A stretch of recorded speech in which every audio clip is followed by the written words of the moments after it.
I don't even know where to start here. If you've managed to intercept this, then odds are that you're in for a bad time. If you're one of the bastards back home who got me into this mess, then I hope you rot. Either way, I'm trying to send this out to as many people as possible. At the very least, you deserve a little warning of what's to come. From the top, my main is Pierce Valens. For the past 7 years now, I believe, I've honestly lost track of time. Anyway, I've been stationed on the moon. I'm a geologist, called up here to help with a mining operation after some unknown minerals were found. Unfortunately, I'm the last person alive up here now, and I don't see that lasting too much longer. So, consider this my last will and testament. I ain't getting out of here, and I'll be damned if the rot is getting out of here either. Guess if I have any solace, it's that the big wigs who were up here bit it first. Okay, none of this is going to make sense unless we start from the top. The big thing you need to know is that the space race ended and became more of a space marathon. It wasn't about who finished first. It was just about getting there and setting up your territory to see what you could find. The states ended up working together with other countries. China, the former Soviets, India. Basically anyone who could pop a rocket into orbit got an invitation. Hooray, world unity, right? Not when it comes to this. Everyone is up here working together, but they're about to end the entirety of humanity through their combined efforts. All their resources went into building a nice little outpost up here on the moon, though I'm not sure what the original purpose of it was. Eventually, probably around, I don't know, 6 years or so ago from the briefing I got, they started mining. Initially it started out as just a let's find out what's under the surface type of thing. Innocent enough, right? Find some rare minerals and maybe change how things operate on Earth. Except the mining is what got us into this stupid situation. About 3 years ago was when they found the Great Table. That's the technical term for it anyway. Apparently it was during one of the regular mining operations, workers tunneling under the surface of the moon. Seems like a fantastic idea, right? Ended up breaking through into this huge hollow antechamber. Big discovery, right? Turns out, Hollow Moon was the least of our conspiracy-addled worries. This place was big, located pretty damn close to the center of the satellite, but it didn't match up. The dimensions of the place made no goddamn sense when compared to our measurements of the moon itself. When placed in comparison to the surface area, our tunnels and everything else, it's like it took up far more room than was physically possible. Yet nothing was different if you were looking down from the surface. That threw everyone for one hell of a loop, naturally. I was already here for geological survey, testing out samples that some of the excavation crew brought back and seeing what they compared to back on Earth. Nothing too crazy, and the pay was good at the start, especially for how easy the work was. Most of the materials found up here were just different forms of basalt. Silicon, the occasional deposit of iron, all stuff we've seen before. I can still remember watching the live feed when they found the chamber. We had excavated down probably 300 miles below the surface of Earth's lunar body. As far as what they were trying to find, I don't know. Maybe they were hoping for water or some new energy source. Instead, we found a vast empty cavern that steadily kept sloping downward. I honestly was surprised we didn't hit the top of it and fall through, instead crashing through almost perfectly perpendicular to the floor of it. They set up an elevator to get more of us down there before long, and let me tell you, just stepping into that cavern almost broke my brain. See, one thing the moon has going for it is the lack of light pollution. Set up at the right spot on the base and you could see stars you never thought existed. Entire galaxies were visible far off, almost to the naked eye if you looked hard enough. One of the most beautiful sights I've ever seen, and you could catch it from almost anywhere on the surface. In here, though, complete darkness. It was a void, even with our strongest lights set up. Couldn't see the top of the place, no ceiling above, just the dark absence of anything. It was the first time I'd seen complete darkness in a while, and something about it was just primal. Everything in me told me to run the moment I stepped down there. We eventually set up a full base camp and started exploring the chamber. We never found an end to it. The entire thing just stretched on forever, even after we had an estimated 600 miles covered. There's no way we wouldn't find some end around there with the dimensions of the moon. I fully expected to come across a massive cavern wall at any point, ready to crack through to the surface on the other side, or at least into something. But no, we just kept moving, until we found the Great Table. I wasn't on the mission that found the first bit of rot. I did see that team when they got brought back through our base camp, though. The videos they had, God, it was like a bad movie.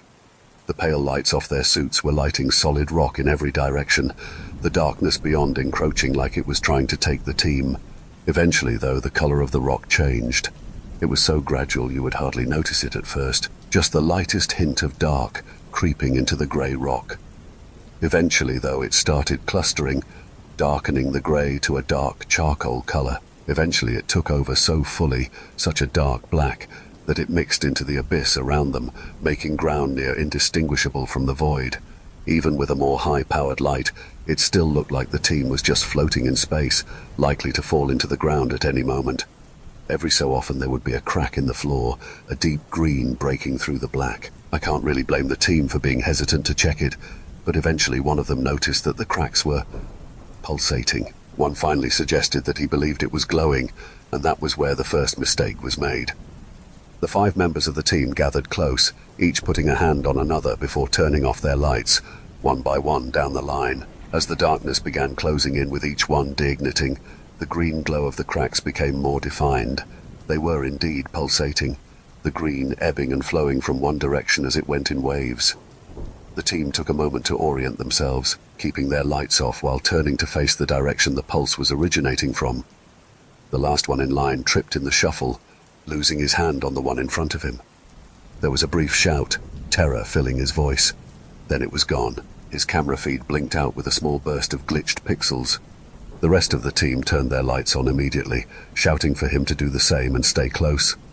Their cameras panned in every direction, desperately searching for their friend there just moments before. Nothing. Just the cracks, still pulsating a faint green against their pale lights. The 5th member of their party was gone, nowhere in sight. The fear in their faces as the suit cams kept shaking, everyone desperately turning to try and find their teammate. It's something I've never been able to shake. That was 4 years ago now, and looking back, that was our sign to get the hell out of here. The team followed their line back after a while, making it back to base camp after a couple of days. None of them were normal, though. Everyone began to steadily decline, their health beginning to crash out, starting with intense bouts of insomnia. By the time they were brought back through my segment of the base, it was like seeing corpses get walked through. They couldn't be taken out of their suits at this point due to how damn frail they were. Worrying that they could break a limb in the process of getting them out or back in for transport, they were just wasting away in there. By the time they got back to the surface, they were practically soup in there. So damn decomposed their bodies just melted within hours. I don't know if it was the raid rise back to the surface, maybe a change in atmospheric pressure. I don't know, but the reports we got back were that they had to just dispose of the suits themselves because they were dead and gone. Unfortunately, however, they disposed of the suit wasn't enough, despite the rotten corpses sloshing around inside the atmospheric suits. God, it makes me gag just thinking about it. The footage we got from up here a couple of days later was something even more disturbing than the fear I had seen on their faces just days before. They sent us the security tapes.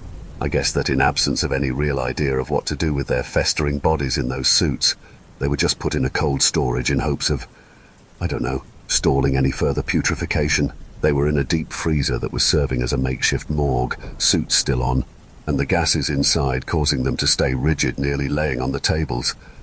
God, the poor bastard that had to move them. Through the cameras you could see little droplets on the visors of the suits from what they were now. Anyways, it was maybe 12 hours. Not that long after they were put in there, one of the 4 just gets up, starts walking around like not a damn thing happened. The other 3 followed not long after, suits getting up and walking around the small cold storage area. Eventually they started banging on the door, and I swear we could hear screams over the recording, begging to be let out, wailing in pain and misery. The first poor bastard that answered their cries, well, he might have been the luckiest of us. Soon as the door opened, he was grabbed, 1 suit to each of his limbs. They just pulled, kept pulling even after he came apart. Another guard came in once he heard those screams, started shooting at the whole group of them. When it busted through the suits, it was like they deflated. Only a decaying skeleton and dissolved flesh left inside. I don't know if maybe their souls couldn't escape the suits. I honestly don't fucking know. Maybe the pressure release just made it harder for them to move with the suits on. I don't know. I'm just a guy who studies rocks, for fuck's sake. They didn't move much more after that, though not for lack of trying. Just couldn't get far in their incredibly fucked up state. The guy they tore apart was dead though. Dead for real. Good for him. For some fucked up reason they kept sending people to explore the cavern, even after all that. Sunk cost fallacy, I guess. Might as well keep exploring when you've already put this much money into it. Lo and fucking behold, we find the Great Table a few miles further than where they left. The epicenter of those cracks. The pulsating light. It was huge. This massive slab of rock in the middle of nothing. That same dark black as the surrounding stone. So dark that one of our guys ran into it. For a moment they thought it was a wall, but eventually realized they could go around it. All told, it took maybe half a day to circumnavigate the entire thing, and we're not entirely sure how tall it was. The cracks ended underneath it though, the pulsating green much more intense here than before. Every wave of light through it made it look like the table was breathing. Look, I want to preface all of this with, I don't know who's handing down orders for all we're doing up here. They gave the direction though, and we had no choice but to follow. A camp was set up next to the Great Table, and they tried to take a sample of the rock that it was made of. Except they couldn't.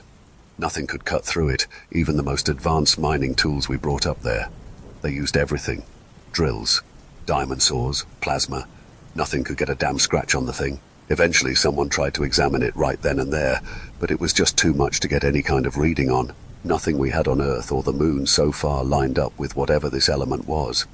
We spent months working on it, with the team by the table doing what they could to gather a sample. At some point about a year and a half ago, whoever was up tops sent down the order to try a controlled demolition.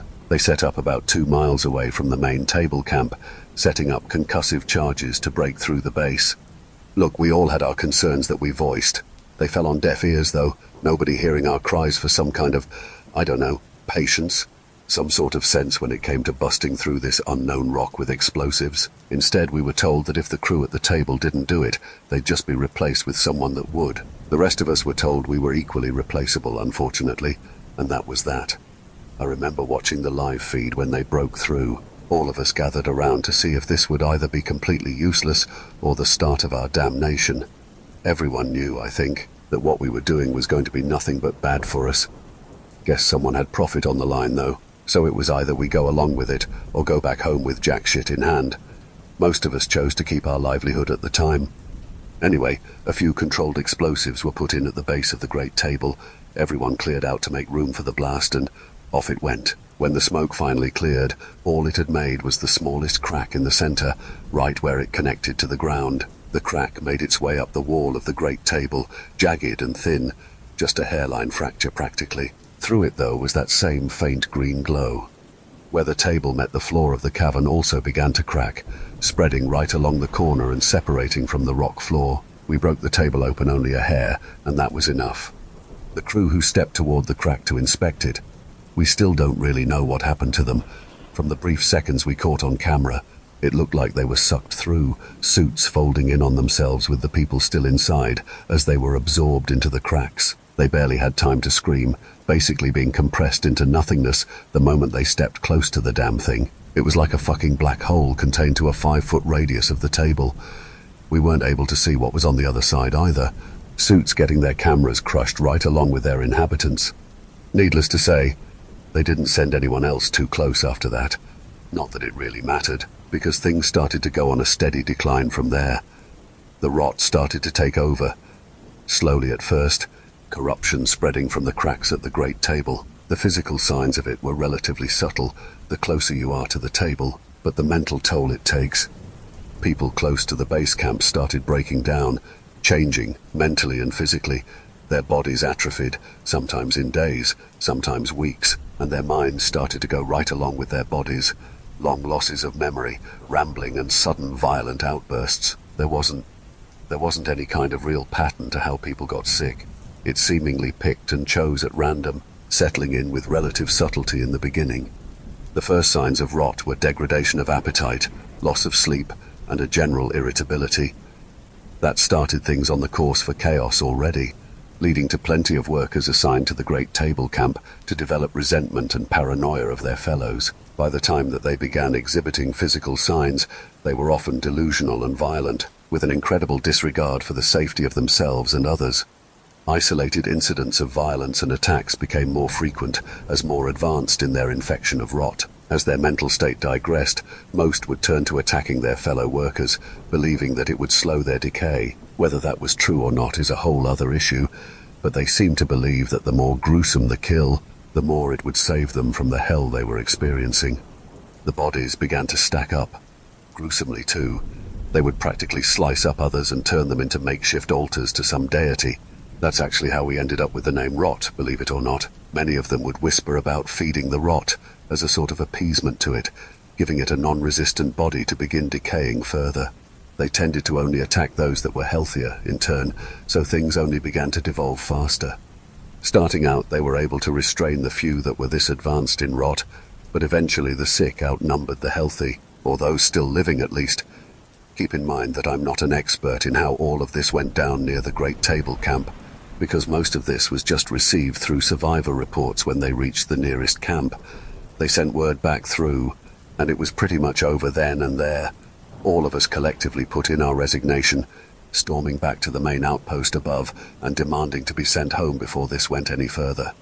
Maybe that was our own dumbass thinking looking back, but we should have known we weren't getting out of here. They stopped any kind of transport immediately, nobody in, nobody out, and locked us the hell down.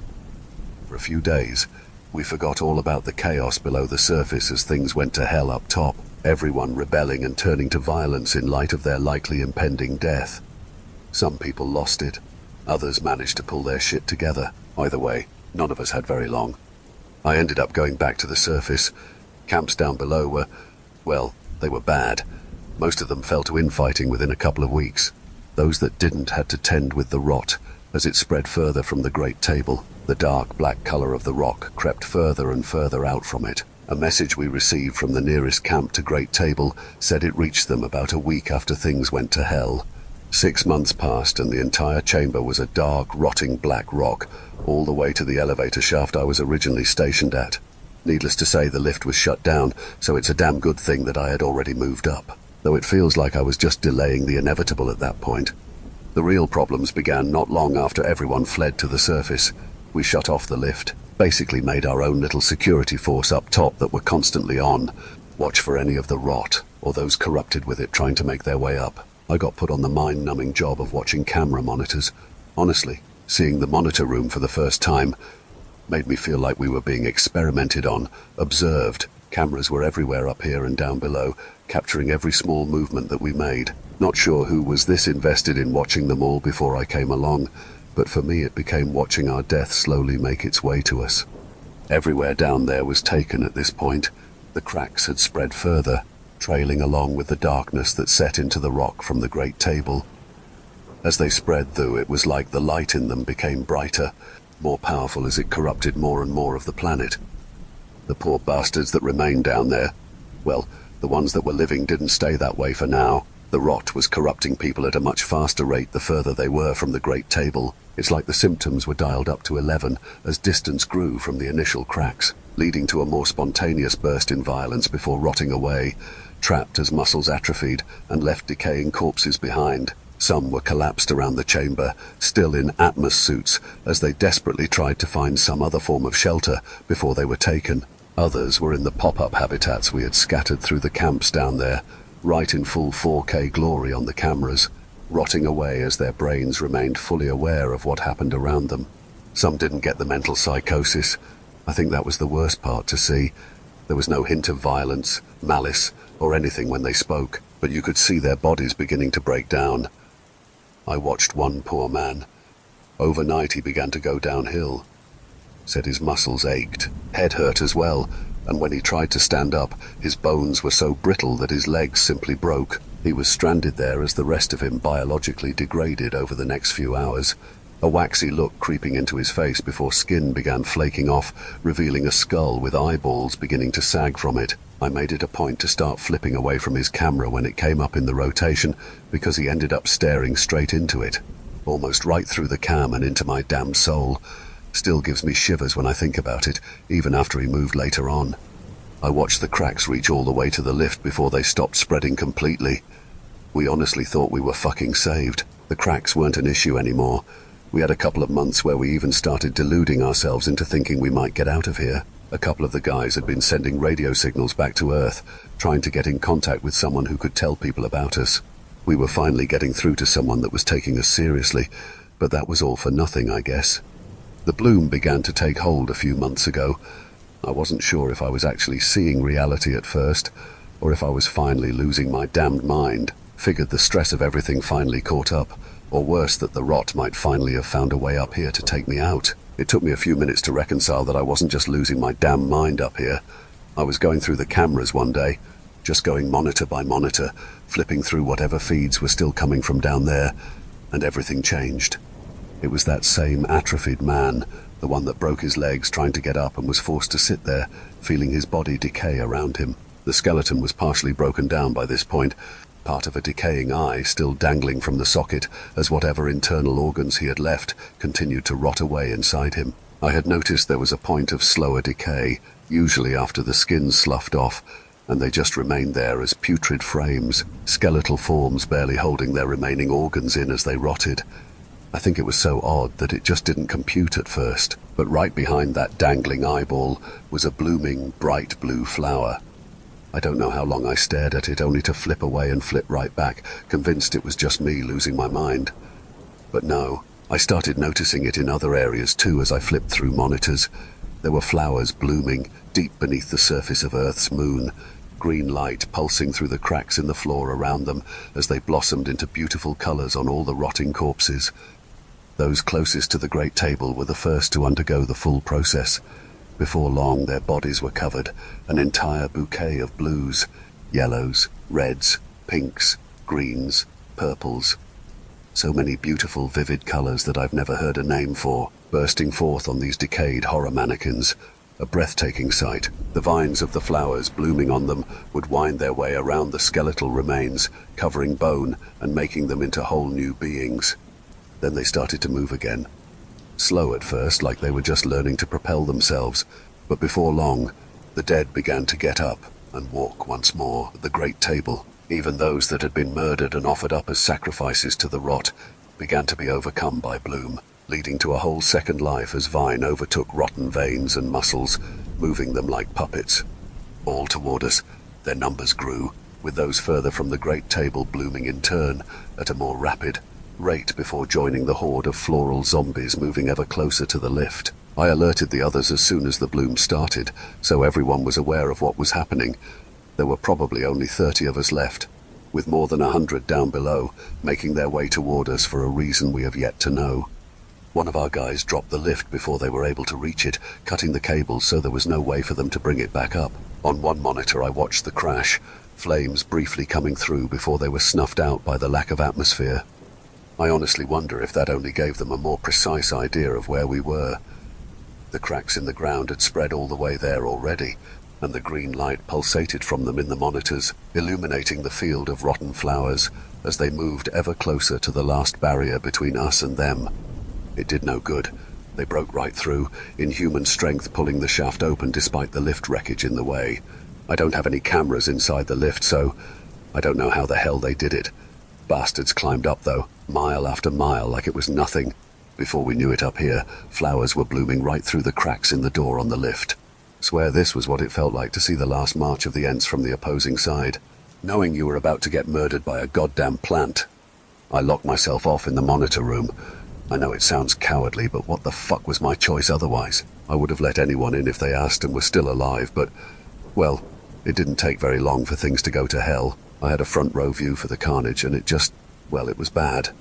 The bloom-filled corpses stormed in through the lift gates, overpowering it and leaving an entirely new ecosystem in their wake. Some of the guys tried to fight them off, some using fire to try and take them down, others resorting to weapons they cobbled together. It was no use. The moment a bloom saw someone that wasn't infected yet, they would grab them, no escape possible. I saw one guy who got caught right outside of the main gates get picked up by 3 of the bloomed, each one stabbing into him with thick, green vines. From there it's like they didn't drain them. It was more like they cultivated the bodies they picked up. Maybe the vines transferred seeds or spores or something. But the poor bastards on the receiving end got the unfortunate privilege of skipping the rot phase entirely. They didn't even have the vines out of that first guy when the bloom started taking him over. I don't know if it's different because the bodies are more fresh, maybe more nutrients to pull from. Who the hell knows, to be honest. In his case, though, the flowers were larger, more ravenous than the ones on the previous rot victims. They were still vivid colors, but the flowers themselves sprouted larger, almost overtaking portions of the poor guy's body completely as they bloomed outward. The guy fell to the ground, twitching for only a moment before getting up and making his way toward former allies, the huge blossoms now erupting from his body and devouring those he could get hold of. I always loved Monet paintings, and this, one of the flowers blooming on this guy, reminded me of a water lily. Huge petals, all blossoming out from the center. Floating on a pond, they would have been magnificent, but here I saw them quickly become drenched in blood as they tore into other humans, the petal edges shredding anything they came in contact with. Before long, blood was flying everywhere as the bloom overtook even more healthy humans, all being propagated one by one as the zombies made their way forward. As the droplets of crimson covered the petals, though, they were just as quickly drank by the flora, seemingly driving it toward more. All I could really do was hide here in the monitor room. There was no hope for anything out there. The monitors told me the entire story of what I had waiting for me. The bloom from down below, well, they started spreading through the main base up here, the rot and corruption following them as they went. I saw darkness spread through the white plastic and steel we used as building materials in the base, slowly creeping up from the lift shaft. It felt like an eternity I've been in here, trying not to make any noise or call attention to myself unless some of the bloom'd end up finding me. The rot is going to reach me first at this rate, though. Everything is turning black, slowly breaking down in decay as it goes. I can see rust growing on some of the exposed steel in spots around the base. High-quality cameras keeping me hyper-aware of just how screwed I am. No matter what it comes up against, organic or not, this decay just spreads, corrupting anything it comes into contact with. The first crack appeared up here yesterday, right in the transport hall leading to the lift gate, where there was still dark blood staining the blackened walls from only days ago when the bloom broke in. The pulsing green light was visible in the elevator shaft before it even got up here, an ominous glow cutting through the corrupted darkness. I swear it's breathing, pulsing, feeling for any life out there that it can still take root in. Me. I'm running out of food in here. I know I'm the last living person on the moon too. Watching these monitors, I got to see everyone meet their demise. The last holdout was a guy named Paolo, good guy, worked in the cafeteria and made some of the best adobo chicken I've ever had in my life. I don't know if he forgot about them or what, but I saw him running from the bloom a few days ago, desperately trying to live despite all odds. He found the cold storage room, the same one where the initial rot victims had been kept, and tore apart another guy. Guess he didn't remember that after everything else that happened, though, because the moment he opened that fucking door, he was done for. 4 Atmos suits, all bursting with flowers and greenery like a mobile terrarium, took him immediately. Vines forced their way through his skin, along his back, in his stomach, one going down his throat despite his attempts to fight back, and began to bloom immediately. He was a shade of purple that popped against the dark rot infecting the base, beautiful in the decay. So here I am, all alone orbiting the Earth, with something that would easily destroy the world, slowly making its way toward me. The green cracks are spreading further in, and even though I know I'm alone, I swear I can hear people calling me. Whatever it is knows my name too. It's all I can hear when I close my eyes. Their whispers in my ears telling me to open the door. Not like it's stopping the rot from coming through anyway. All this talking has worn me out. I'm going to try to get some sleep, hopefully without any of those flowery terrors coming in after me. I don't know how long I was asleep for.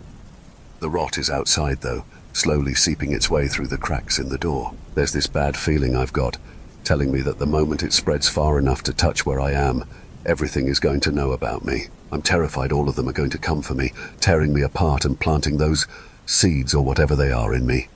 This is going to sound suicidal because it definitely is. I guess I feel some sense of duty though, being the last one alive up here and all. There are people back on Earth living their lives down below, unaware of any of the shit going on here. The rot, the bloom, all of this coming from under the Great Table. They never need to find out about it down there. I've made up my mind. Command is down the hall to my left, maybe a 70-meter dash if I have a clear shot. I don't know if there's a self-destruct button in there, but I do know there are direct controls for the ventilation and heating system. My plan is going to involve turning that on, closing off the oxygen scrubber system, and setting it to circulate the existing air in here. Nothing else. Then I'm going to the shop. There should be a direct access to it from under the command room, and it takes up most of the lower floor of the base before getting down into the lift area. I'm lighting up every flammable material I find in here and turning every nozzle wide open. The floor a few feet away from me is becoming dark, the corruption and rot getting even closer. That same whisper kept calling my name, even louder now. A scream rings out from down the hallway, making me shrink back into my chair. No putting it off. I got up and ran, bursting through the door and into the hallway with abandon. I could already hear something scraping across the floor from the opposite direction I was running, and another guttural scream burst through the still air as I ran. Command is in sight down the hall, just have to push a little harder. A bloom burst through the wall ahead, arms flailing as it came barreling toward me, arms reaching wide as it ran. I made the best effort I could, squeezing against the wall and sliding under its arms, but one of the petals still sliced my shoulder. God, it hurts. I could never tell over the monitors, but up close these petals have thousands of small spines on them, so fine they were practically invisible. They stuck in the wound, stinging me further even after it had sliced through. I flipped myself into the command door just as the thing began to turn back toward me, slamming the heavy steel in its face and hitting the pneumatic lock. That would buy me a second. I practically fell on the desk just trying to get to the computer. Blood was already soaking through my clothes below the wound, dripping down my sleeve onto my arm. I feel woozy, but I can't just stop now. Okay, check the computer. There. Vent controls were one of the first things under the maintenance menu, thank God. I didn't quite think it through, though. Of course, there was no way to disconnect from the oxygen scrubber. God, was that the rot fucking with my brain? Okay, plan B, got it. There's an option to set the oxygen levels of the air inside the base, just in case anyone needed help adjusting to the atmosphere, I guess. Normally we sit around Earth levels, a solid 20 to 25% oxygen in the atmosphere blowing through here. How high will this thing let me take it? Holy shit. I can up the oxygen levels to 50%, 75 if I can get the emergency override code. Maybe. Oh my God, it's my lucky day. Humanity's lucky day, even. The override code was scrawled on a sticky note sitting right there on the desk. The bloom was still outside, banging on the door trying to get through. I set the levels, hearing the ventilation kick in as soon as I started turning it up. Oxygen is incredibly flammable, so just a little time and an accelerant and we should be good to go. A vine burst through the door, stretching far into the room before it stopped and began feeling around to try and find me. Shit, time to get out of here.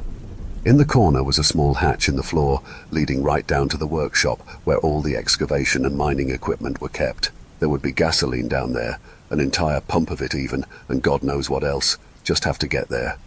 God, my shoulder hurts, though. I really shouldn't have just looked at it either.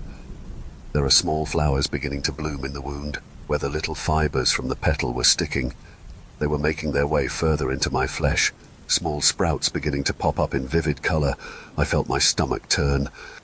No, keep going, keep moving. I practically throw myself down the hatch, dropping in and falling onto a workbench nearby. I can see the tank nearby, pump hanging on a hook next to it. Limping my way over, I twist the nozzle, opening it wide and letting gas spray around the workshop area. This place has already been taken by the rot, darkness and mold covering the floor. Countertops thick with a layer of grime as cracks began spreading further through. That same green pulse was already showing down here. I left the hose on the floor, still sputtering out gas as it went, and made my way over to another area. The small mechanics bench had a welding setup nearby, huge canisters of natural gas on hand to run the torches, along with other dangerous stuff we shouldn't be playing with. Now was the time to use it, though. Nozzles wide open, these things were going to help cleanse this place in just a minute. Maybe it's proximity to the rot or the wound I'm suffering, but my mind is going. I can see them coming in, the bloomed corpses making their way through doors and vents to find me. The rot tells them where I am, and they follow to claim me as part of it. The flowers are beginning to blossom in my wound, petals opening wide to drink up any blood that may still come out when I move. There's a lighter on a nearby welding bench. That's it, the final piece of my explosive puzzle. I'm going to hold out another moment, let the gas finish filling out the atmosphere of the workshop. They're coming closer, though. I don't know that I can move. My legs are feeling weak, painful. Even my arms are suddenly having trouble lifting just the lighter. Just another moment. As soon as the cam I'm wearing stops recording, the message is due to broadcast out. I hope it finds someone. The bloom are starting to fall on me. I've backed myself toward the gasoline puddle on the floor, falling in it nearly face first. They come upon me next, and I can feel a vine puncture my back, right next to my spine. The colors are beautiful though, flowers blossoming through the pain. I flick the lighter, hoping for the best, before consciousness slips away forever, the rot still whispering my name. My last thought is that despite all the blood I've lost, I'm suddenly comfortably warm, at peace. Even as the petals bloom all over my body, they are cleansed in an immediate rush of flame, purifying me to ash before the rot's decay can take me over. I wonder if those back on Earth will look up to see a beautiful garden on the moon.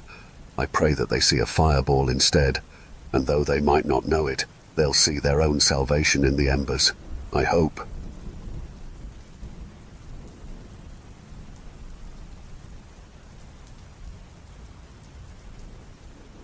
It's been a year since I had my wife, Lauren, admitted to Ozark Trail, a mental institute 30 minutes from our house. It wasn't something I wanted to do, but a dreadful decision that Lauren's parents and I had to come to. Her behavior started to change after our 3-year anniversary of being married. We'd just had our house built on my parents' old property. Our healthy daughter was 4 months old, and everything was going great. It might have been a few weeks after we celebrated 3 years that I noticed she had stopped showering as often. I don't pay attention to when or how often my wife showers, so it was only when I noticed the greasy matting in her hair and the smell of body odor wafting off of her when she crawled into bed with me that I realized she hadn't been keeping up with her hygiene. She told me she had just been too exhausted and couldn't be bothered to shower. My first instinct was to be disgusted by this, but then I immediately felt like a huge asshole when I took postpartum depression into account, so I offered to help Lauren shower. I brushed the tangles from her hair, and I stood in the shower with her while she washed herself. Then I brought her to bed, kissed her forehead, and we both went to sleep. That wasn't the first time I'd had to do that. From that point on, Lauren's mental health and her overall ability to care for herself had taken a significant downward turn. Her maternity leave had ended 2 months after our daughter's birth. However, Lauren told me that she convinced them to give her an extra 2 weeks of paid leave. But when I noticed that our joint checking account was not staying at its usual amount, I began to grow suspicious. When I called her work to ask about why she hadn't received a paycheck in the last couple of weeks, they said that her maternity leave had already ended, and Lauren never showed back up to work. She never even contacted them. When I confronted her, she cried and said she was sorry for lying. She told me she was afraid to go back to work. She didn't want to leave our daughter alone. But she won't be alone. She'll be with a sitter, I had said to try and console her. She looked up at me with her eyes red and swollen from crying. I don't want to leave her alone, she had repeated, and grasped onto me tighter. I just let her cry in my arms. I didn't know what else to say. I called Lauren's mum the next day. I told her that Lauren had been incredibly depressed for a while, and I wanted to take her out for a day, just us together. We were both exhausted from taking care of the baby, but it was clear that it had taken a much greater toll on Lauren than it did me. Lauren's parents agreed happily to watch Anna at our house. It was the first time they'd get to watch their only grandchild, and it made me feel good that they were so willing to help us out. However, when I told Lauren about this, she began to panic. She insisted that we could not leave Anna alone. Again, I assured her that Anna wouldn't be alone. She would be with her parents. She began to cry, but I didn't hold her this time. I took her by the shoulders and firmly but calmly I asked, "Why can't we leave Anna alone?" She stared into my eyes for what felt like forever, a desperate, exhausted look in her eyes. I didn't want to say anything else, because I had a feeling she was about to say something that would make everything fall into place, and I didn't want to jeopardize that. But what she said only made me more confused and terrified. She whispered it, like she didn't want anyone to hear, even though we live on nearly 100 acres of woods, with our closest neighbor being a mile down the road. With tears still streaming down her face, in the quietest voice she could manage, she shuddered. "It wants to take us away." As much as I would have loved to throw my wife and baby in the car and drive as far away as I could, as quickly as I could, I didn't. I stared back into those red, horrified eyes and I asked, "Who wants to take us away, Lauren?" She shook her head and blinked, more tears falling down her red cheeks. "Not you," she said, nearly sobbing by this point. "Anna and me." I believe in the paranormal. I've been a Christian my whole life and have always been consistent in my beliefs. But I am a believer in logic too, and I did not believe that there was any non-corporeal being out there coming to take my wife and child. So, when Lauren's parents arrived the next morning, the three of us convinced her to let me take her out and let her parents watch Anna. It was the first time in months she had been out of the house, first time in even longer that we'd gone out to do anything together. When we had first gotten married, and our house was still in the construction process, we spent a lot of time in town, about 15 minutes from our property. There's a little diner that we both love to eat at, and it became a special place for us. We became regulars and the staff knew us by name. When Lauren was pregnant, the waitresses had given her gifts, onesies and sleepers and booties. I was sure that going there again would lift her up mentally. Maybe she needed to be around other women. It was a stupid hypothesis, but I was willing to try anything to help her get better. The girls at the diner were excited to see Lauren. They showered her with hugs and that welcoming kind of love that women always seem to have for each other. They asked about Anna, begging to see pictures of her, asking us when we were going to bring her to the diner. All the while, Lauren was still detached. She'd given them hugs and answered their questions about the baby, but that was the extent of her friendliness. She wanted to sit, so I told her to pick out a booth for us while I showed the girls dozens of pictures of Anna. From the day she was born up until that morning, I took a lot of pictures. When the waitresses had dispersed and went back to work, one of them stayed behind. I knew her name was Carol, even without reading her name tag. Quietly she asked, "Is she all right?" She nodded toward Lauren, and I looked in her direction. She was sitting in a booth, back facing me, just staring out the window and at the trees. "I know it's none of my business," Carol added, "but she looks exhausted." I didn't want to have this conversation while Lauren was sitting 15 feet away, so I just smiled and said, "Well, having a baby is hard." She gave me a knowing look, like she knew I was lying, but she nodded and walked away. I looked over at Lauren to see her still looking in the same direction, and when I walked around to sit opposite her in the booth, she wore a blank expression. "Lauren," I said as I sat down. She looked through me, expressionless. "Honey," I said, reaching out and touching her hand. "Hmm?" she said, looking at my face now. She looked sort of uncomfortable. I rubbed her hand gently. "Anna is fine," I reassured her. She didn't respond. Carol came over to our booth, pen and notepad in hand. "What can I get for y'all today?" she asked, flipping the notepad to a new page. I looked at Lauren. "I think I'm in the mood for those pancakes we used to get all the time." I squeezed her hand a little, and she smiled. It made my heart sore to see her lips curl up into that beautiful grin that I hadn't seen in weeks. Carol wrote that down. 2 orders of pancakes, and how about some coffee to go with that?" she asked, looking between us. "That would be great, Carol, thank you," Lauren said, and though it was small, she smiled at Carol too. I could have jumped with joy at that. She was actually smiling. I was sure in that moment that my idea had really worked, and bringing her out really did help her. After having breakfast, we spent the day going to various stores. Though Lauren was still mostly detached and spent a lot of the day in a daze, she was still able to pick out a few things for me to buy for her. Afterward, I took her to the lake and we watched the sunset. I decided to give her a gift that I'd been waiting to give her. A week before our outing, after I'd gotten off of work, I had gotten Lauren's favorite necklace fixed at a jeweler's shop not too far from home. When the necklace, a silver chain with a ruby charm attached to it, had broken, Lauren was devastated. Her father had given her the necklace when she was 16, and she'd worn it every day since. She'd been meaning to get it fixed, but never actually got around to it, so I took it upon myself to do it for her. We were sitting on a bench, her head leaning against my shoulder.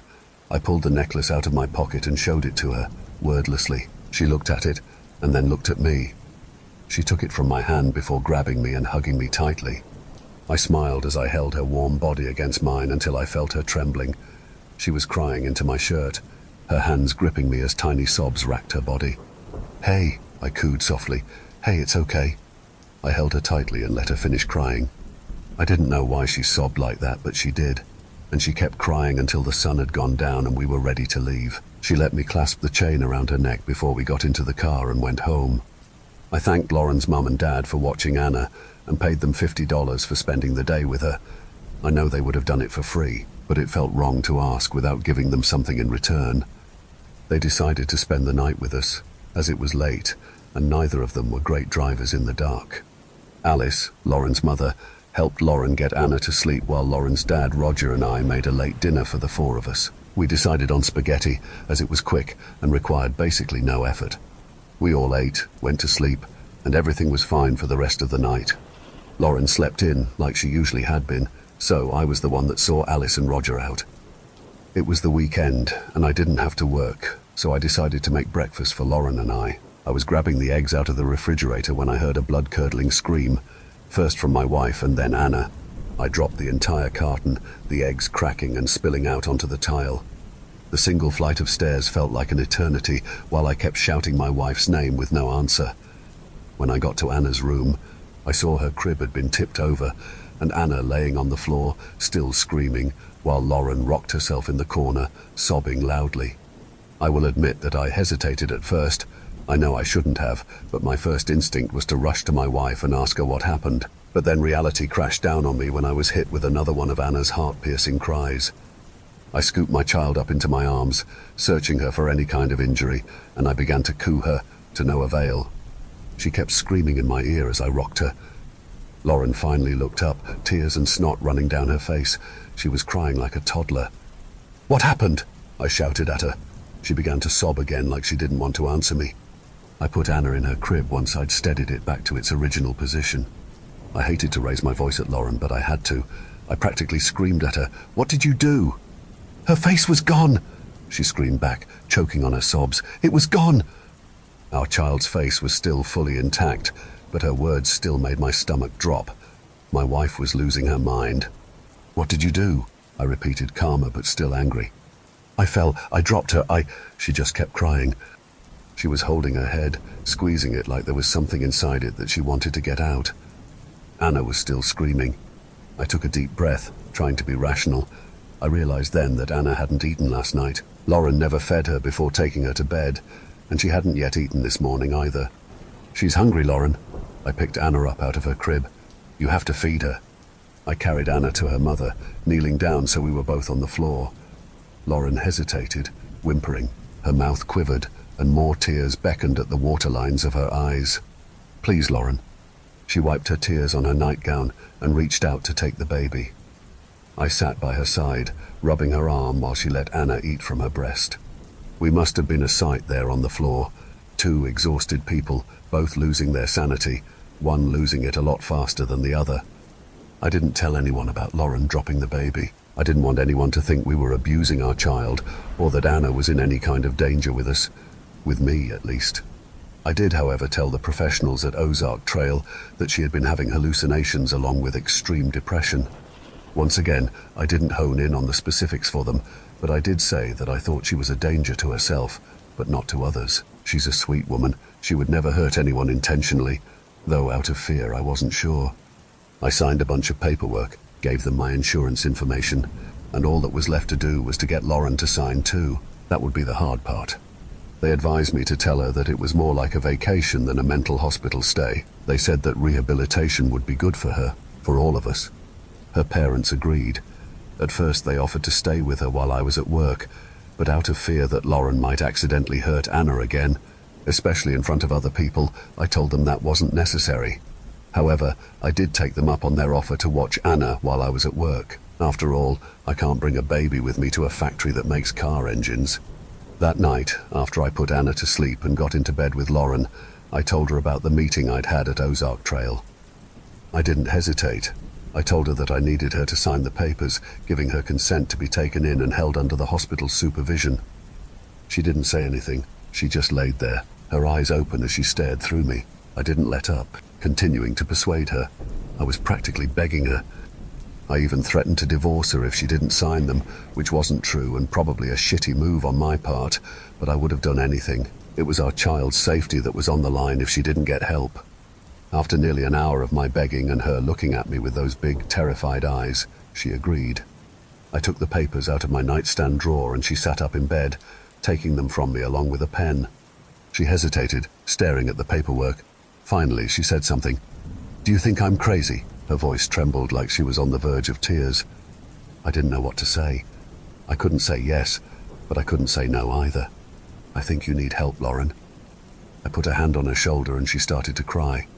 Her tears dripped onto the papers, creating little circles of wet in the printed words. She stared down. I don't know if I'm losing my mind. Her breath hitched before she continued. But I see people. I hear them talking and they say I'm going to die. She looked up at me. Protect Anna. Her voice broke. Please. I nodded.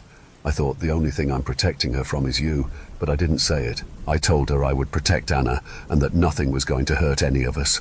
She would get help and everything would go back to normal. Dropping Lauren off at Ozark Trail was the hardest thing I've ever had to do. She cried the whole way there, cried while she held our baby, and cried as a nurse led her into the building and out of my sight. I looked down at Anna, cooing in my arms. As I strapped her into her car seat, I muttered affirmations to her, which might have been more to console myself than they were for Anna's sake. She'll get better, I said as I clipped the tiny car seat straps over Anna's chest. She'll be back in no time. Then we drove home. After putting Anna to sleep, I laid on the floor and fell asleep next to her crib. It was the best sleep I'd had in months. Things went relatively smooth for the next couple of months. I would take Anna to visit Lauren every weekend. Lauren's parents watched Anna every day, since they're both retired. I had spoken to Lauren's doctor a few times since admitting her, and it didn't seem like she was making significant progress. She was still depressed and was having the occasional meltdown.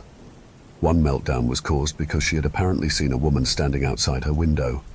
When the staff asked what the woman looked like, Lauren chose not to answer out of fear that they wouldn't believe her. Her doctor explained that it could take months for her to fully recover from her diagnosis, postpartum psychosis, and to redirect my energy to taking care of myself and Anna while Lauren rested. That was easier said than done, but I managed. Anna was 6 months old and had just started teething. I was letting her chew on my finger with what little teeth she had when my phone rang. It was the middle of the night, so I thought it might have been one of those telemarketers that I would usually ignore. The number was from the hospital where my wife was. I answered, sitting upright in my chair, Anna's eyes flicking up to me in curious infant wonder. Hello, I answered. Hi, this is Selena from Ozark Trail Rehabilitation. I'm calling in regard to your wife, Lauren. Without hesitating, I asked, what happened? She was silent for a few seconds. I wasn't sure if she was hesitating or distracted. I could hear the typical hospital noises in the background, phones ringing, people talking. Finally, she responded. She managed to get out of the hospital tonight. I was standing by that point, pacing with my daughter on my hip. I was already looking for my keys while I spoke. Where is she? I'm sure I sounded more frantic than I intended. She's here at the hospital. The police were able to track her. They found her walking on the road, just outside of your property. They figured she was trying to go home, so they followed her there. I exhaled, relieved. Is she okay? I asked. Her tone brightened. She's perfectly fine, no visible injuries, but she was covered in dirt and sticks like she was walking through the woods before they found her. I didn't think to ask why she might have been in the woods. I was too relieved to hear that she wasn't hurt. When Anna was 7 months old, Lauren was discharged from Ozark Trail. To say she was better was an understatement. She had become an entirely new person. I didn't even notice that she had lost the color in her complexion until I saw that she'd gotten it back. She wore the same clothes as when I had dropped her off, only they fit better after she was discharged. She'd regained the weight she had lost from when she went days without eating more than a few bites of anything. When she wrapped her arms around me, I felt my heart soar. This wasn't like any hug I'd had from her in the past 3 months. This was a hug that said, I love you. I could almost feel gratitude in that hug. We spent the day in bed, and when I asked her about her stay in the hospital, she didn't have much to say. I didn't pry, because I didn't want her to think too much about what we went through before she was admitted. Everything was perfect. I had helped my wife and our lives could resume. I smiled to myself as I held her in my arms. Life went on. Our daughter started to talk around 11 months old, and her first was Mama. Was a little disappointed that it wasn't Daddy or Dada, but I was proud anyway. Lauren had stopped breastfeeding after she came back from the hospital. When she had attempted it again, her first day back, she seemed uncomfortable, a little disgusted even. She had handed Anna back to me and said she should probably eat something else from now on. I found this a little strange, but I didn't question it. It was her decision, ultimately, and if she didn't want to do that anymore, it wasn't my place to impose on that choice. However, this wasn't the only way she had seemed to distance herself from Anna. She stopped responding to her when she cried. She didn't wake up when Anna would start wailing at 5 in the morning, and even when we were awake, she would ignore Anna's cries. There was one night where Lauren and I had been up late together. She was straddling my lap and kissing me when Anna had suddenly begun to cry. "I'll go get her," I said, moving to get up. I couldn't, though, because Lauren wasn't getting off of me. She kept kissing me, her lips trailing down my cheek and neck. "Lauren," I said louder, "Anna's crying." I had to push her off of me, and she landed on her side on the bed. She'd gotten angry at me for that. She slept on her side, facing away from me for the entire night. All of this I chalked up to her still recovering from her postpartum psychosis. Anything was better than having to go through all of that again, so I didn't complain about her mood swings. Maybe I was stupid for that.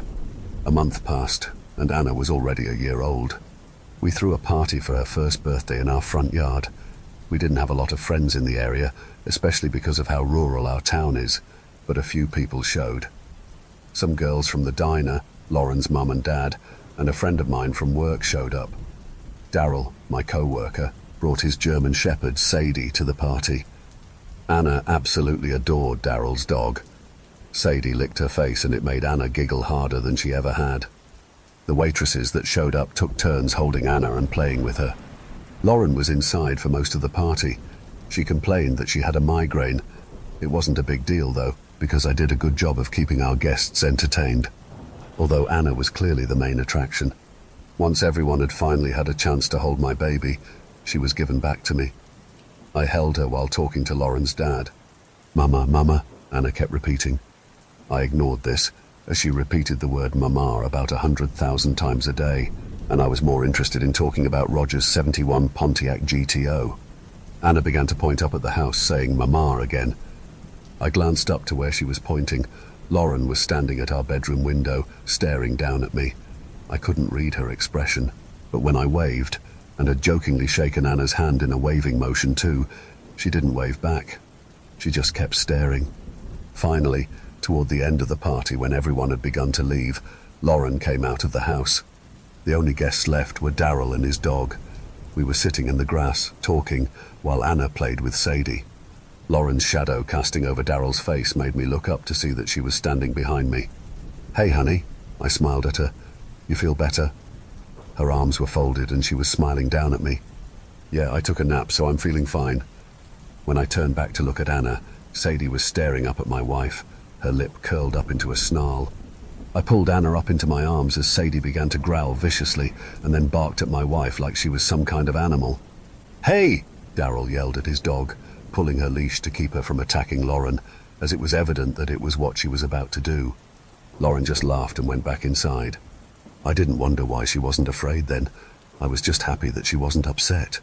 That same night, on my way to bed, I was about to walk past the guest bathroom upstairs when I noticed the door was cracked.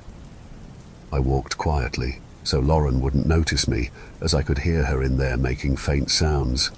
It sounded like she was laughing quietly. My intention was to creep up on her and scare her, something we used to do to each other all the time when our house had just been built. I crept toward the door and peered inside.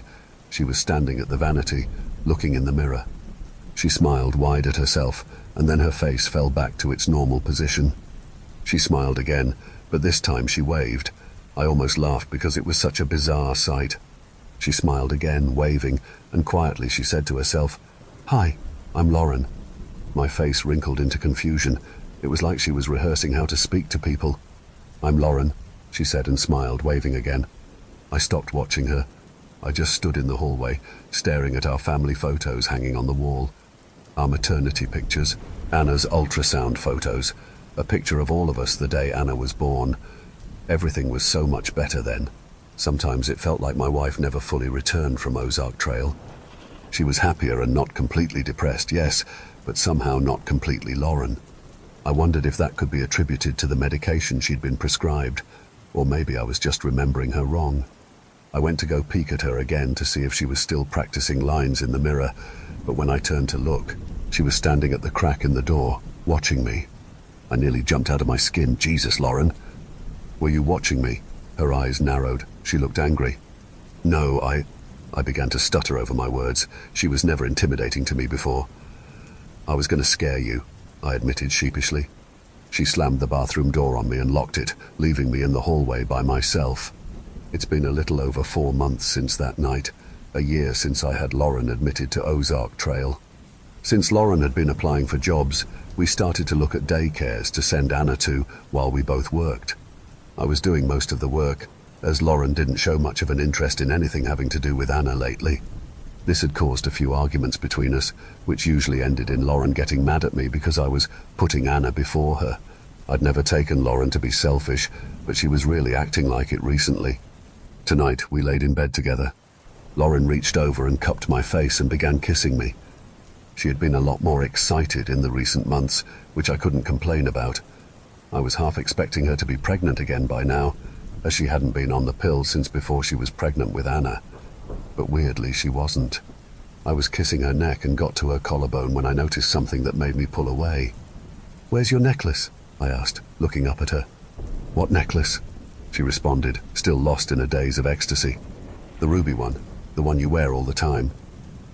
I tried to remember the last time I'd seen her wearing it, but I couldn't. She was silent for a long time. It probably just fell off somewhere.